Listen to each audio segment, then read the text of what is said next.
அம்மா ஆட கொஞ்சம் கருகு மணியா ஆனந்தமாகவே கைப்பிடித்தார். ஆட கொஞ்சம் கருகு மணிய ஆனந்தமா கைப்பிடித்தார்.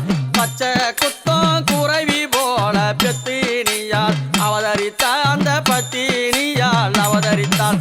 தந்தான தன தந்தான தன தான தந்தின தந்தானே தந்தான தன தந்தான தன தான தந்தின தந்தானே தன தான தந்தின தந்தானே.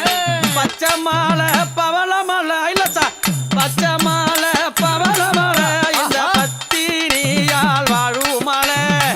பச்சை மாலை பவள மலை இந்த பத்தினியால் வாழும் மலை. ஊசி மாலை குடகு மலை இந்த உத்தமியால் வாழும் மலை. ஊசி மாலை குடகு மலை இந்த பத்தினி